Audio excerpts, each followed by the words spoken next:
Grabe, 2 oras kami naghintay dito. Ang tagal, sobra. Ko alam kung ang ginagawa sa school, tumbling ng tumbling. Nag-gymnast. Good morning, guys!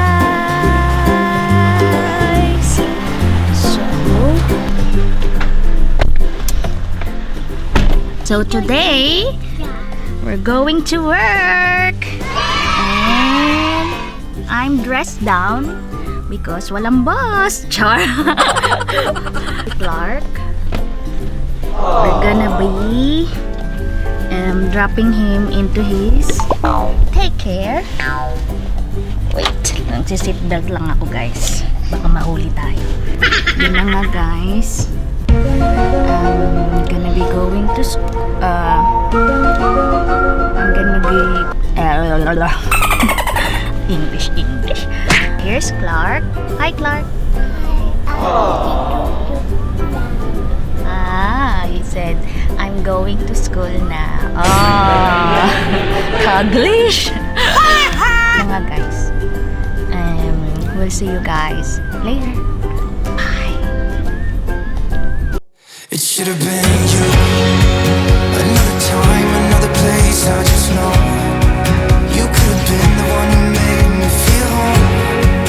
What a crime and what a shame to let go. Ooh, it should have been you. Another time, another place, I just know you could have been the one who made me feel at home. What a crime and what a shame to let you go. Sometimes I just don't know what to do. It should have been you. You know, nagbabalik. Nandito ako ngayon sa childcare. Kaka-drop off ko lang kay Clark. And then, kanina, una kong drop off si Mami dun sa tren. Kasi may work siya eh. And, eto, pauwi na ako.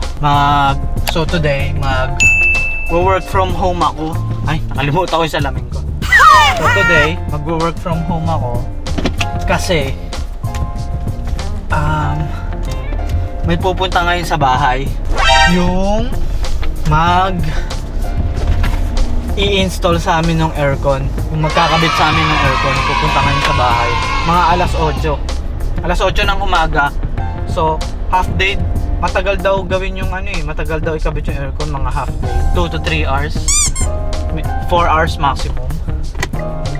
Alas 8 na ng umaga, 7:42 na. Ito, on the way na ako sa bahay. Alas 8 na ng umaga. Ako ngayon yung taong bahay. You know, nagbabalik. I think alas 8 na ng umaga. Dito ako ngayon sa editing room. Yun, gumaganon, may editing room. Well, andito kasi yung workstation ni Mami, tsaka yung workstation ko. Yun yung kay Mami, yung sa dulo, yung Mac. So, ayun, mag-work from home ako. Buti pinayagan ako na mag-work from home kasi medyo mahigpit dun sa pinagkatrabahuhan ko ngayon na mag-work from home. Kailangan dun sa mismong sa Sydney office namin dun mag-work. Lagpas alas 8 na ng umaga, ating parating na. Ay! Ayun no? Parang may nakikita akong dumadaan Ayun no? Ayan. Lumagpas, pero I think siya yun. Siya yung dumaan. Ayun. Ay, ayan na. Ayan na yung mag-install ng aircon. Ito. Ayan na. Nakita ko na siya. Sabi na nga ba, siya yung mag-i-install ng aircon. Ayan, pababa na ako. Puntahan ko na siya. Alright.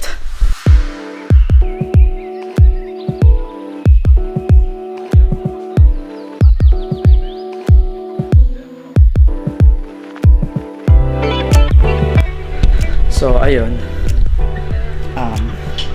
I need to work na. Nope. Work from home. Nope. Dito na ako sa trono ko. Ang paborito kong trono. Anong oras na ba?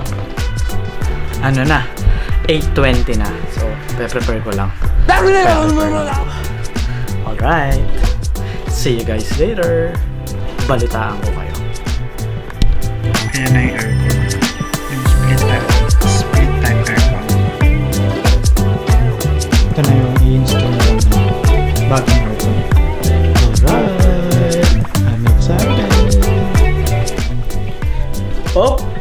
nagbabalik. Guys, tapos na sila mag-install nung split type aircon. So, eto, papakita ko sa inyo. Grabe, ang tagal nila nag-work ha. Siguro, mga 4 hours. Kasi masyado daw makakapal yung wall nitong bahay. Meron siyang iba-ibang layer. So, papakita ko sa inyo. Ayan o.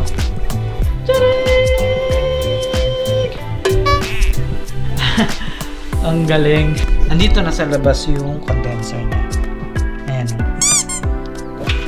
I'm now on my way to post office para kunin yung package. I think ito na yung mahiwagang package. Wala yung salamin ko. Kailangan kunin yung salamin kasi sasalamin ako pag nagda-drive. Oh, So, yun, nakarating na tayo dito sa may Australia Post. Ayun dyan sa likod ko, right behind me.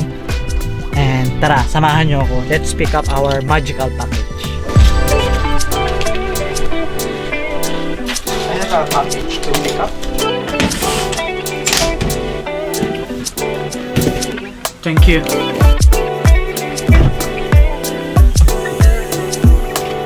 Alright. Woo!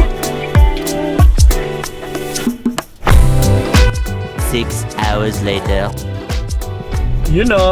Nagbabalik. Guys, hulaan nyo kung sino kasama ko ngayon. Ayun nagsalita na. Nagsalita na yung kasama ko. How are you? How was your day? Good. Who are we waiting for? Mommy. Mommy took so long. Yeah, took so long. Are you hungry? Yeah. Did you eat in? Oh no! Coughing. Are you okay? Are you okay? Did you poo in school? Yeah. How many times? 3 times? Did you use the toilet?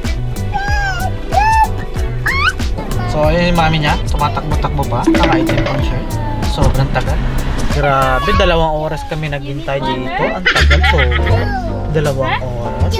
Tumakas lang ako sa office eh. 2 oras ang nawala. Naghintay lang sa train station. Bumili lang naman 10 minutes oras. lang yun. Grabe. Gutom na yung si Clark, oh. Oh? Oh, di pa kumakain na, no? Oh. Oh ha? Dead ma.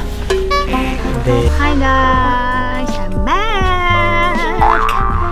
Ganyan ang pangit-pangit ko na. Napagoda ang lola nyo. Inintay nila ako sa Broster. Bumili lang ako ng cheapest ni Clark sa kanang chicken. Kasi pagod na pagod ako guys. Ayoko na magluto. Tama lang. Hi! What happened to your gas? Did you jump again in school? Nope. Tapos palagi na lang may peklat siya sa school. Lagi na lang may pasa. Hindi ko alam kung ang ginagawa sa school. Tumbling ba? O nag-gymnast? Ay, nako, Diyos me, yung garapon. So guys, pauwi na kami. So, minsan lang ako sunduin ni Mayor Santibanez. We'll see you guys there. Bye! Nakabalik. Katatapos lang namin mag-dinner. Kinain namin yung Broster's chicken. Sarap, grabe. Nope. So, yun. Think I need to end this vlog here. Sobrang productive nitong araw na to. Dami nangyari. Papaliguan mo na si Clark. Kasi sa gabi siya naliligo. Sa umaga, ayun, hilamos lang tapos bihis na.